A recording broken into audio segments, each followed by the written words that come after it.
आज हम न्यूरो की समस्या पर बातचीत करेंगे और यह जानने का प्रयास करेंगे कि आजकल युवाओं में, महिलाओं में, बच्चों में, बुजुर्गों में जो न्यूरो की समस्याएं लगातार बढ़ रही हैं, उसका कारण क्या है और उससे बचने के उपाय क्या हैं।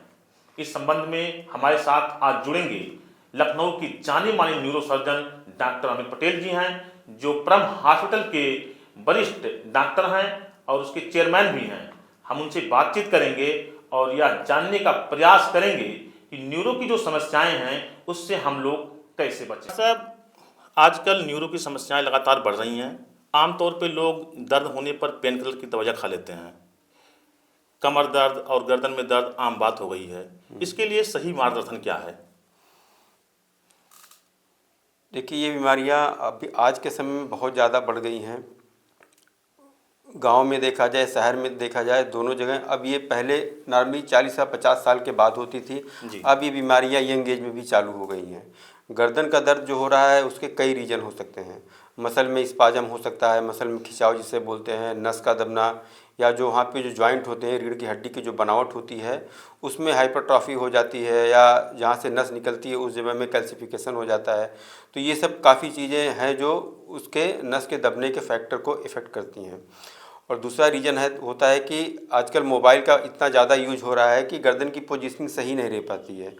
लैपटॉप पे वर्क हो रहा है, मोबाइल चलाया जा रहा है, तो गर्दन को झुका के किया जा रहा है। इससे भी गर्दन की समस्याएं बहुत ज़्यादा बढ़ रही हैं। और कमर दर्द, जैसे गर्दन का दर्द होता है, सेम बनावट नीचे कमर के साइड में होती है।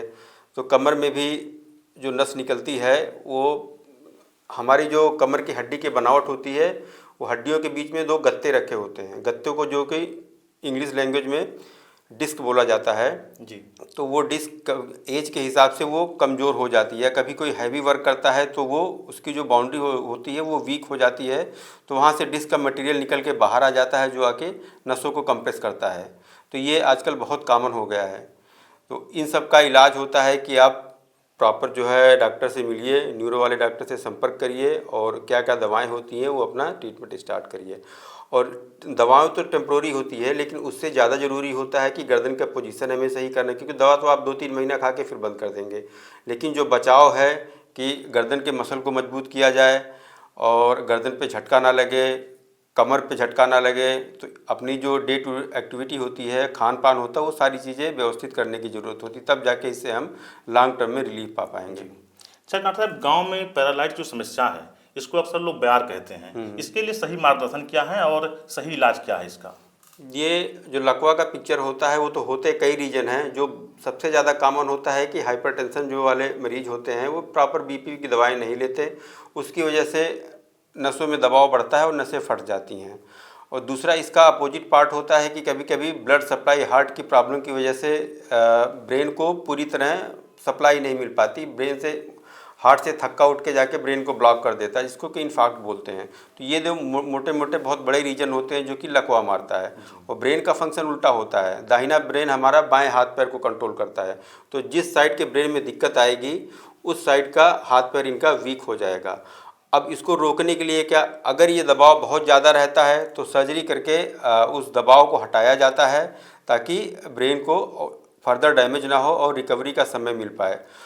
और इसको रोकथाम के लिए होता है कि प्रॉपर फिजियोथेरेपी किया जाए अटैक आने के बाद, और ब्लड प्रेशर, शुगर, जो भी ये सारे फैक्टर होते हैं, इन सब चीज़ों को कंट्रोल करना पड़ता है। नहीं तो ये बीमारी दोबारा भी हो सकती है। एक साइड का हाथ पर गया हुआ है तो दूसरे साइड भी लकवा आने के चांसेस रहते हैं। डॉक्टर, एक सवाल और है। आजकल दिमाग के कैंसर की जो है समस्याएं बढ़ रही हैं, इसके लक्षण क्या हैं?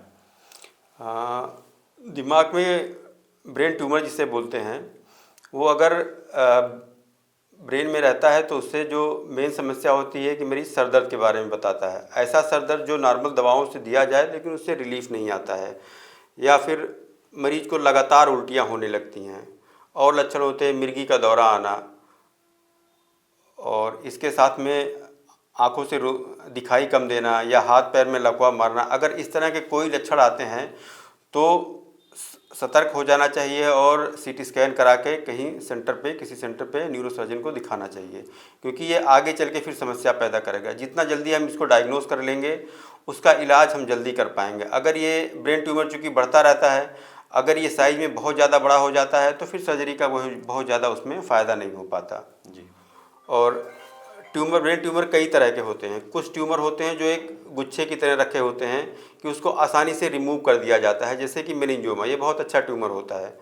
और दूसरा ट्यूमर होता है ग्लायोमा। ग्लायोमा में अगर हाई ग्रेड ग्लायोमा आता है या लो ग्रेड ग्लायोमा आता है तो इस तरह के ट्यूमर मरीज के लिए अच्छे नहीं होते, क्योंकि इसमें सर्वाइवल बहुत लंबा नहीं रहता है। ऐसे कई और तरह के भी ट्यूमर होते हैं। अगर थोड़ा सा भी संदेह हो तो सीटी स्कैन या MRI करा के तुरंत कहीं इसको कंसल्ट करें। डॉक्टर एक सवाल और है, जैसे दिमाग में गुब्बारा बनने की समस्याएं लगातार बढ़ रही हैं, इसके शुरुआती लक्षण क्या हैं और इसका समाधान क्या है? दिमाग में गुब्बारा, उसको साइंटिफिक लैंग्वेज में एन्यूरिज्म बोलते हैं।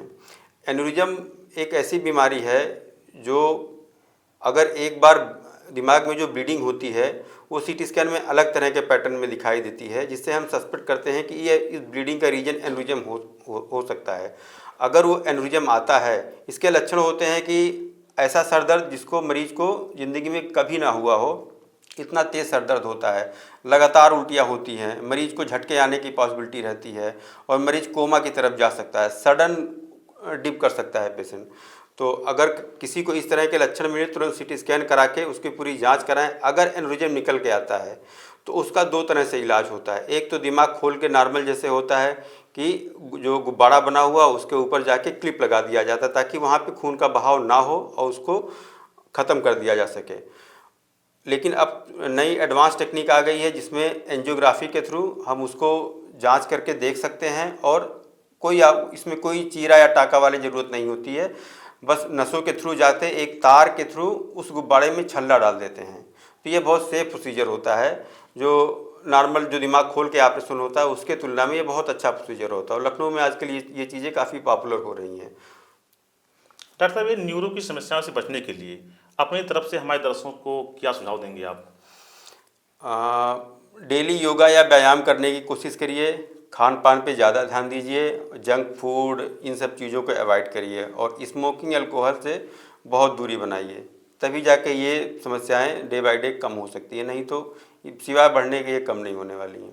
डॉक्टर साहब, आजकल देख रहे हैं कि जैसे युवा मोटरसाइकिल लेकर निकल गए, हेलमेट नहीं लगाते हैं, इससे जो समस्याएं बढ़ रही हैं, इसके हालात क्या देख रहे हैं आप? नहीं, अगर 2 व्हीलर चला रहे हैं तो हेलमेट तो ज़रूर लगाइए, क्योंकि अगर ब्रेन में चोट लगता है और अगर ज़्यादा ब्लीडिंग हो जाती है तो फिर स्थिति बहुत ख़राब हो जाती है। फिर मरीज़ जो है दोबारा रिकवर होने में बहुत समय लेता है और पहले जैसी स्थिति नहीं आ पाती। इसलिए रिक्वेस्ट है कि जो लोग बाइक चलाएं हेलमेट लगा के चलाएं, उसी में सेफ्टी है। और किसी पार्ट में अगर चोट लगती है, चलो हाथ या पैर की हड्डी टूट गई, चलो रिकवर हो जाएगी, लेकिन ब्रेन में चोट लगी तो समस्या बढ़ जाएगी, आप अपना काम नहीं कर पाएंगे भविष्य में पहले की। डॉक्टर साहब, जैसे आपसे लोग संपर्क में चाहें तो आपसे कहाँ मुलाकात हो सकती है लखनऊ के अलावा, और कहाँ आप बैठते हैं? हम लखनऊ में परम हॉस्पिटल पे मॉर्निंग में 9 बजे से लेकर रात को 8 बजे तक अवेलेबल रहते हैं, सोमवार से शुक्रवार तक।